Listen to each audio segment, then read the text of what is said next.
الحمد لله رب العالمين والصلاة والسلام على رسوله الكريم محمد وعلى آله وأصحابه أجمعين. عزیزان گرامی، السلام علیکم ورحمۃ اللہ وبرکاتہ.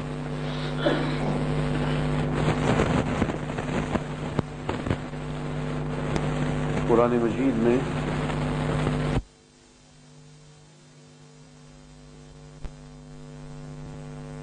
اسرائیل کا ایک بہت بڑا عابد تھا،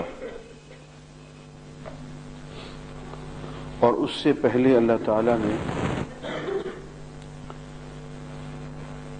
انسان کے میثاق کا ذکر فرمایا ہے.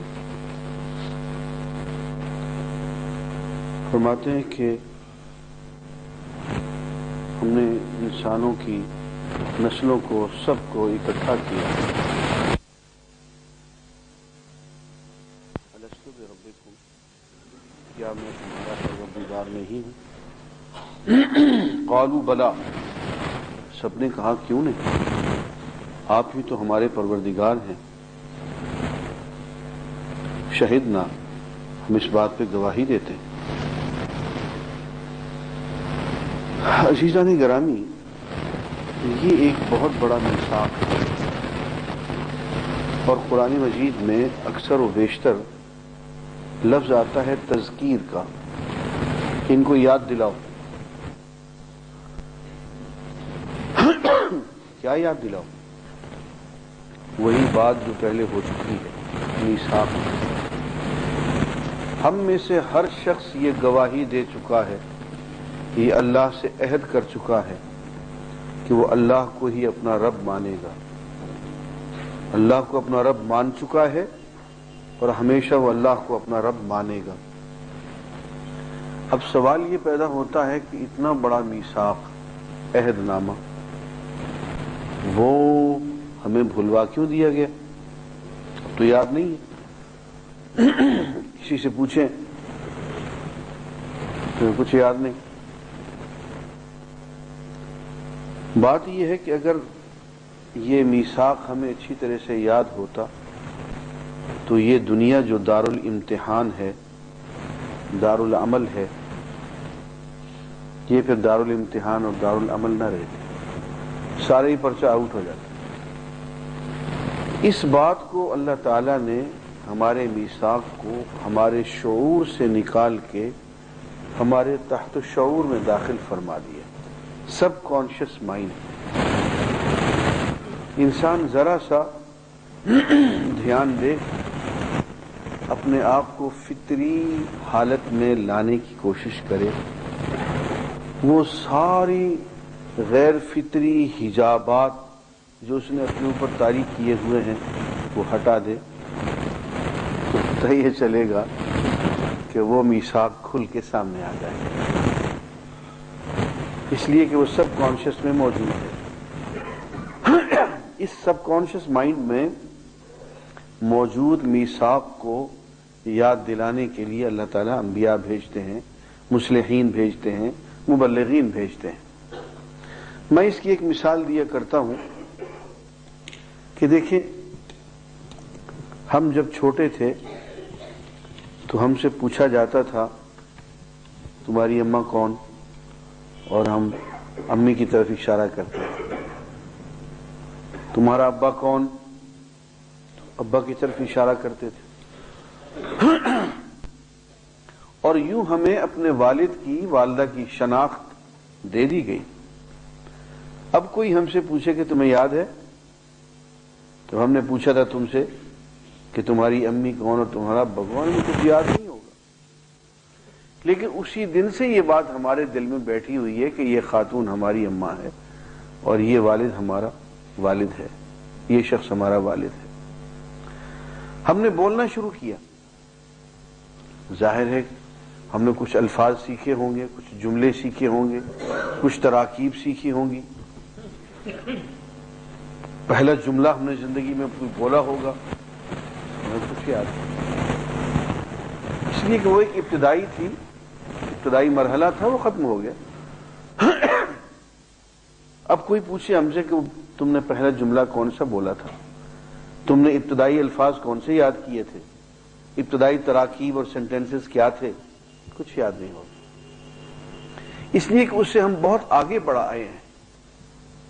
بالکل اسی طرح سے عالم ارواح میں اللہ تعالیٰ نے ہمیں جمع کیا، اور پتہ نہیں ہم پہ اس وقت کیا کیا کرم فرمایا ہوگا، کیا کیا رحمتیں نازل فرمائی ہوں گی۔ اس عالم میں اللہ تعالیٰ نے ہم سے پوچھا الست بربکم، کیا میں تمہارا رب نہیں ہوں؟ تو سب نے کہا قالوا بلا، کیوں نہیں، آپ ہی تو ہمارے رب ہیں، شہدنا، ہم اس کی گواہی دیتے ہیں۔ تو یہ ایک میثاق ہے، اور یہ میثاق انسان کی فطرت کا بہت بڑا حصہ ہے۔ اس کے بعد فوراً بعد اللہ تعالی ایک بنی اسرائیل کے عابد کا ذکر بیان کرتے ہیں کہ اس کو ہم نے اپنے آیات کا کچھ علم دیا، اپنی آیات ہم نے اس کی طرف بھیجی، اللہ کا نبی بھیجا، تو بجائے اس کے کہ یہ قدر کرتا، اس کی انا آڑے آ گئی، اس کی پیری فقیری، اس کا زہد، اس کا ڈھونگ، وہ آڑے آ گیا۔ اور اس نے کیا کیا؟ اس نے لوگوں کے ساتھ مل کے اپنی ہوا و ہوس کی پیروی کی، اپنی انا کی پیروی کی، اپنے ویسٹڈ انٹرسٹس کو سنبھالا دیا، اور اللہ کے رسول حضرت موسیٰ علیہ السلام کی مخالفت شروع کر دی۔ تو اس کی ساری عبادت، ریاضت، زہد، سب کچھ اللہ نے اس کے منہ پہ مار دیا۔ اور آگے چل کے فرمایا کہ ہم تو یہ چاہتے تھے کہ اللہ کی آیات کے ذریعے وَلَوْ شِئْنَا لَرَفَعْنَاهُ بِهَا، کہ اللہ کی آیات کے ذریعے ہم اس کے مقامات کو بلند کریں، وَلَكِنَّهُ أَخْلَدَ إِلَى الْأَرْضِ، لیکن وہ تو زمین پہ ہی لیٹ گیا، زمین میں ہی وہ تو گڑ گیا۔ یہ پنجابی میں کہتے ہیں کہ لمحہ ہی پہ گیا، وہ تو ختم ہو گیا بیچارہ۔ اوپر اٹھنے کی بجائے، رفعت حاصل کرنے کی بجائے، وہ تو کار مذلت میں چلا گیا۔ وہ فرماتے ہیں فَمَثَلُهُ كَمَثَلِ الْكَلْبِ، اس کی مثال تو، یہ شخص اس کا نام بلعم باعورہ بتایا جاتا ہے احادیث میں، اس کی مثال کتے کی ہے۔ ان تحمل علیہ یلہف او تترکہ یلہس، اس پہ تم بوجھ لا دو پھر بھی ہانپتا رہے گا، بوجھ نہ لا دو پھر بھی ہانپتا رہے گا۔ یہ کتے کی مثال جو ہے اصل میں یہ ایک سمبل ہے حرص و آز کا اور شہوت کا۔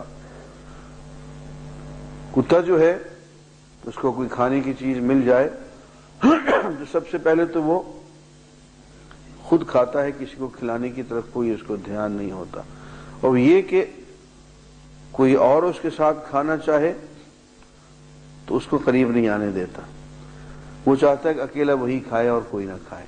ایک حرص کی علامت ہے، اسی ایک شہوت کی بھی وہ علامت ہے، اس کی رال ٹپک رہی ہے کہ لالچ، حرص، اس کی ایک علامت ہے کہ اس شخص نے اپنا آپ گنوا دیا، اپنے آپ کو برباد کر دیا ان ویسٹڈ انٹرسٹ کی وجہ سے جو لوگوں کی طرف سے اسے حاصل تھے۔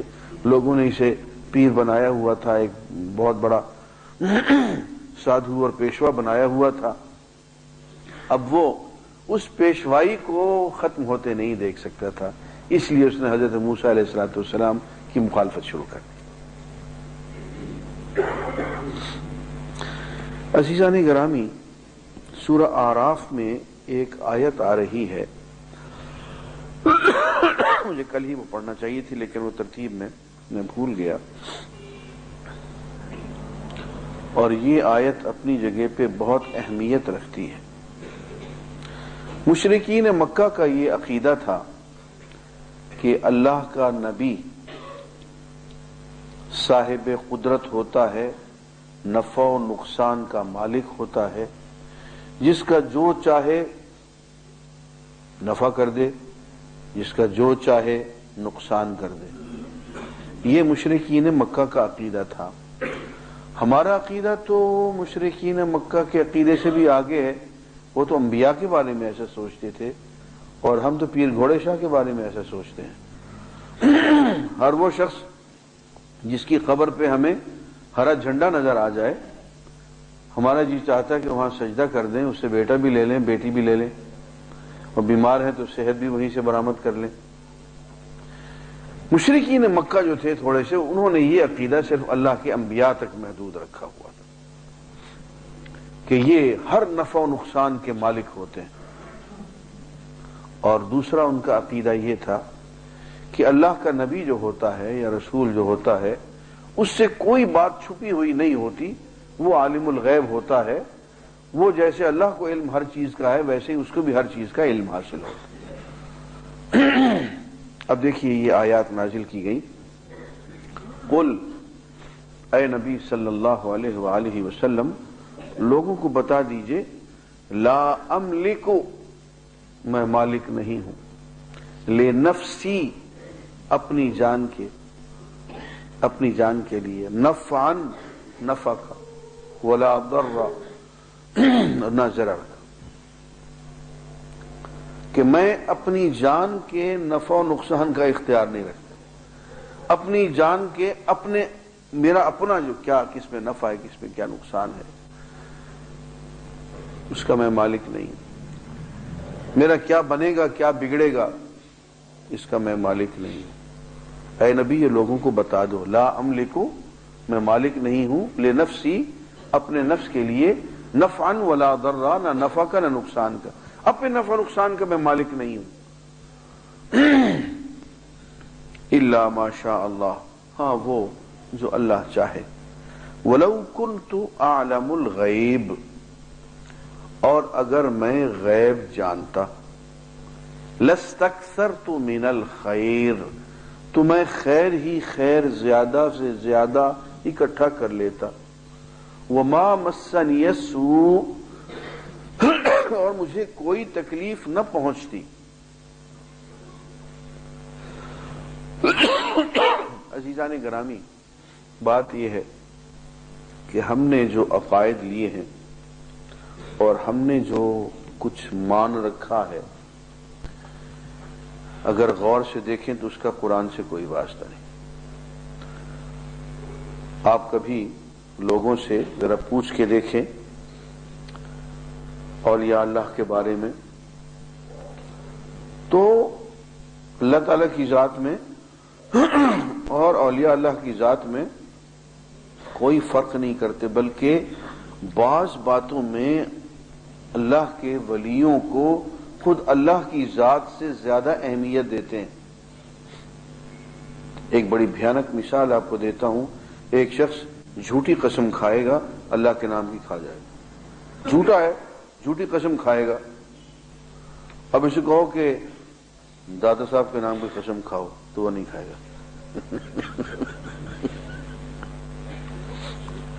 میں آپ سے سچ کہتا ہوں، آزما کے دیکھ لیں، اللہ کے نام کی جھوٹی قسم کھا لے گا، لیکن سید علی حجویری رحمت اللہ علیہ کے نام کی جھوٹی قسم نہیں کھائے گا۔ کیوں؟ اس لیے کہ وہ سمجھتا ہے کہ اللہ تعالیٰ تو پتہ نہیں کچھ کرے یا نہ کرے، یہ جو بابا ہے نا یہ مجھے رگڑا دے دے گا، اس کے نام کی اگر میں نے جھوٹی قسم کھائی تو میرا ستیہ ناش ہو جائے۔ عزیزان گرامی، یہ کھلی کھلی توہین ہے اللہ کے نام کی۔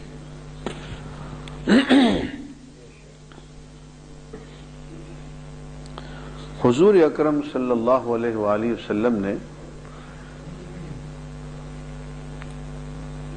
غزوہ احد میں جب اپنے چچا حضرت حمزہ کی لاش دیکھی اور اس کے 70 ٹکڑے دیکھے تو بتقاضۂ بشری آپ کے منہ سے ایک جملہ نکل گیا۔ یہاں سے معلوم ہوتا ہے کہ نبی پہ بھی بشریت کا تقاضا آ جاتا ہے، انتقام ایک تقاضا ہے۔ آپ نے فرمایا میرے چچا کے 70 ٹکڑے کیے ہیں، میں ان کے 70 انسانوں کے ساتھ، جن لوگوں نے یہ کیا ہے ان کے 70 آدمیوں کے ساتھ یہی کچھ کروں گا، فرما دیا۔ تو فوراً یہ آیات نازل ہوئی۔ یہی بات ہوتی ہے نا کہ اللہ اپنے رسول کی عصمت کو برقرار رکھتا ہے، حفاظت کرتا ہے۔ ذرا سی اونچ نیچ ادھر ادھر ہو تو فوراً اللہ تعالیٰ درمیان میں آ جاتا ہے۔ آیت نازل ہوئی خذ العفو وأمر بالعرف، اے نبی عفو سے کام لے،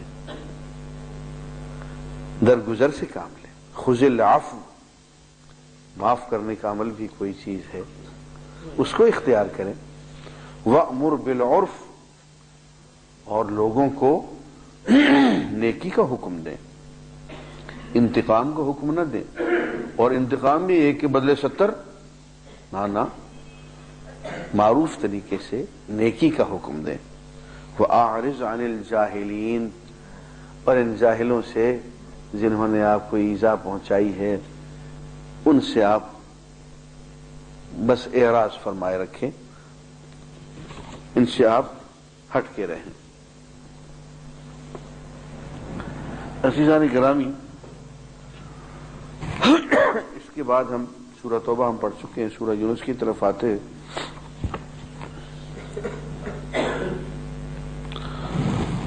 سورہ یونس میں بھی شروع میں یہی آیت آتی ہے، اکان للناس عجبا، کیا ہے جی؟ ہاں، کیا یہ لوگوں کے لیے بڑی عجیب ہے کہ ہم نے ایک انسان پہ وحی کر دی جو انہی میں سے ہے؟ بات یہ ہے کہ مشرکین مکہ نے ایک جملہ کہا جس کے جواب میں اللہ تعالیٰ نے یہ فرمایا، اور وہ جملہ یہ تھا، اللہ اعظم من ان یکون رسولہ بشرا، اللہ اس بات سے بہت بڑا ہے، اللہ سے یہ بات توقع نہیں کی جا سکتی کہ کسی انسان کو بشر کو رسول بنا دے، اللہ اس سے بہت بڑا ہے۔ تو فرمایا کہ اس بات پہ حیران ہو رہے ہیں کہ ہم نے انہی میں سے ایک شخص کو منتخب کر کے اپنا رسول بنا دیا ہے۔ اور آگے چل کے آپ پڑھیں گے، فرمایا کہ اس سے قبل ہم نے جتنے بھی نبی، جتنے بھی رسول بھیجے ہیں، سب کے سب بشر تھے، انسان تھے، سب کے سب اسی طرح سے بشری تقاضے رکھتے تھے، کھانا کھاتے تھے، پانی پیتے تھے، بازاروں میں جاتے تھے، نکاح رشتے کیا کرتے تھے۔ کوئی نبی ایسا نہیں آیا ہے جو کہ بشر نہ ہو، رسول نہ ہو۔ تمہیں اس بات پہ تعجب کیوں ہو رہا ہے کہ ہم نے تمہیں میں سے ایک شخص کو منتخب کر کے جو بشر ہے ہم نے رسول بنا دیا؟ اور یہاں یہ بات میں پھر دہراؤں گا کہ یہ ایک بہت بڑی گمراہی تھی اس زمانے میں کہ اللہ کے رسول کو رسول نہیں مانتے تھے، نبی کو نبی نہیں مانتے تھے، اس لیے کہ وہ بشر ہے۔ اب گمراہی نے ذرا سا رخ یہ اختیار کر لیا کہ اللہ کے رسول کو تو رسول مان لیتے ہیں یا بشر نہیں مانتے۔ بات تو وہی کہ وہی رہ گئی، گمراہی تو وہی کہ وہی رہ گئی۔ اس لیے نبوت اور بشریت کو ایک دوسرے کے متضاد قرار دینا از روئے قرآن غلط ہے۔ عزیزان گرامی، سورہ یونس میں حضور اکرم صلی اللہ علیہ وآلہ وسلم کی نبوت پہ ایک بہت خوبصورت دلیل پیش کی گئی ہے۔ وہ دلیل یہ ہے کہ حضور اکرم صلی اللہ علیہ وآلہ وسلم نے جب اعلان نبوت فرمایا تو کچھ کام تو آپ نے انفرادی طور پہ کیا، اور آخر جب آپ کو یہ حکم دیا گیا تھا کہ اعلان کرو تو آپ نے لوگوں کو جمع کیا، اور لوگوں کو جمع کر کے ایک جملہ کہا، هل وجدتمونی صادقا او کاذبا، لوگو تم نے مجھے سچا پایا یا کچھ اور؟ تو سب نے کہا وجدناک صادقا و امینا، ہم نے آپ کو سچا پایا اور امین پایا۔ آیت جو آ رہی ہے اس میں اسی بات کو بیان کیا گیا کہ دیکھو وہ شخص جس کو 40 برس تک تم خود اپنی زبانوں سے صادق کہتے رہے، امین کہتے رہے، جس نے تجارت میں دنیا میں کسی شخص پہ کبھی کوئی جھوٹ نہیں بولا، کسی شخص کا ایک دھیلا نہیں کھایا، کہیں امانت میں خیانت نہیں کی، کہیں غلط بیانی نہیں کی، ظالموں وہ غلط بیانی بھی کرے گا تو اللہ کے بارے میں کرے گا، انسان کے بارے میں جس سے کہ ڈرنے کی کوئی ضرورت نہیں۔ میں آپ کے بارے میں غلط بیانی کروں تو مجھے کیا ڈر ہے؟ آپ کو کیا کر لیں گے آپ میرا؟ لوگ ایک دوسرے کے بارے میں غلط بیانی کیا کرتے ہیں، کیا ڈر ہوتا ہے کسی کو کسی دوسرے کا؟ فرمائے جس سے ڈرنے کی حاجت نہیں ہے، جس سے کوئی خطرہ نہیں ہے، اس کے بارے میں تو کبھی جھوٹ نہیں بولا۔ انسان کے بارے میں، اشیاء کے بارے میں، چیزوں کے بارے میں، تجارت خرید و فروخت کے بارے میں وہ جھوٹ جو ہر شخص بولا کرتا ہے وہ تو کبھی بولا نہیں۔ ظالموں ایسا شخص اگر کبھی جھوٹ بولے گا نعوذ باللہ تو بولے گا بھی اللہ کے بارے میں کہ اس نے مجھے رسول بنایا، تمہیں عقل نہیں آتی؟ اور دیکھیں فرماتے ہیں فَقَدْ لَبِثْتُ فِيكُمْ عُمْرًا مِّن قَبْلِهِ، میں نے اس سے پہلے تم میں ایک عمر گزار دی ہے، افلا تعقلون، تم عقل سے کام نہیں لیتے ہو؟ دیکھیں میں کوئی ہوا سے اتر کے تو نہیں آ گیا ہوں بھائی، تمہارے سامنے ایک ماں باپ کے گھر میں پیدا ہوا ہوں، پلا ہوں، بڑا ہوں، تم نے میرا بچپن دیکھا ہے، میری جوانی دیکھی ہے، میری ایک ایک چیز پہ تم نے واہ واہ کیا ہے، میری صدق پہ، امانت پہ، اور مجھے اپنے معاملات میں تم نے اب تک حکم بنائے رکھا ہے، میری ہر چیز پہ تم نے بھروسہ کیا ہے، اور وہ معاملات جو آپس میں تم سے کبھی طے نہیں ہوتے تھے، حجر اسود کا معاملہ فیصلہ ہوا کہ جناب جو صبح صبح آ جائے وہ فیصلہ کرے، تو صبح صبح جب آپ تشریف لائے تو حدیث میں الفاظ ہیں کہ کسی نے یہ نہیں کہا جاء محمد، سب نے کہا جاء امین، امین آ گیا، امانت والا آ گیا۔ اب تک تم نے یہ لقب دیے رکھے ہیں صادق کے اور امین کے، اب تک تم نے حکم بنا رکھا ہے، اب تک تم نے ہر معاملے پہ بھروسہ کیا ہے، تم اپنی امانتیں آپ اندازہ تو کریں۔ ابو جہل، ابو لہب حضور کو قتل کرنے میں ساتھ ساتھ، لیکن ابو جہل اپنی امانتیں ابو لہب کے پاس نہیں رکھ سکتا، پتہ ہے کہ کھا جائے گا۔ ابو لہب اپنی امانتیں ابو جہل کے پاس نہیں رکھتا، پتہ ہے کہ وہ کھا جائے گا۔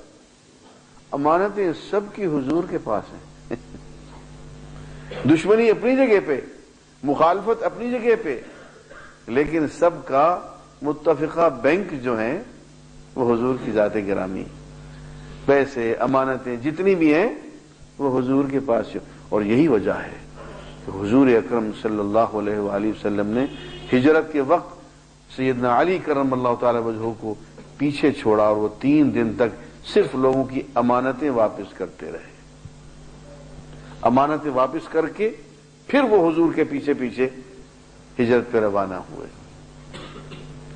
اب دیکھیں یہ وہ موقع تھا، ایک شخص کو آپ سارے مل کے قتل کر رہے ہیں، اس کی جان کے دشمن ہو گئے ہیں، کھلی کھلی مخالفت ہو گئی ہے، اپنی ہر دولت کو، اپنی ہر ذریعے، اپنے ہر وسیلے کو، اسباب و ذرائع کو آپ اس کی جان ختم کرنے پہ لگا چکے۔ اگر اس موقع پہ اگر آپ کی امانتیں آپ کو واپس نہ کرے تو میں سمجھتا ہوں کہ کوئی حرج کی بات بھی نہیں تھی، بھئی کھلی کھلی دشمنی ہو گئی، اپنی دولت کو، اپنے سارے ذرائع وسائل کو آپ اس کی جان کے پیچھے آپ نے ڈال دیا ہے، قتل کرنے پہ آپ تلے ہوئے ہیں۔ اب اگر اس موقع پہ وہ امانتیں واپس نہ کرتے تو دنیا کا کوئی انسان، دنیا کا کوئی جج حضور پہ انگلی نہیں رکھ سکتا تھا، لیکن آپ نے حضرت علی کی جان کو خطرے میں ڈال کے آپ نے سب کی امانتیں واپس کی، اور حضرت علی سے کہا کہ تم امانتیں لوٹا کے پھر آؤ۔ فَقَدْ لَبِثْتُ فِيكُمْ عُمْرًا مِّن قَبْلِهِ، میں نے ایک عمر تم میں گزار دی ہے، اور اس عمر میں تم نے جو کچھ دیکھا ہے اس کے مطابق فیصلہ کرو، افلا تعقلون، تم عقل سے کام نہیں لیتے ہو۔ آئیے بسم اللہ۔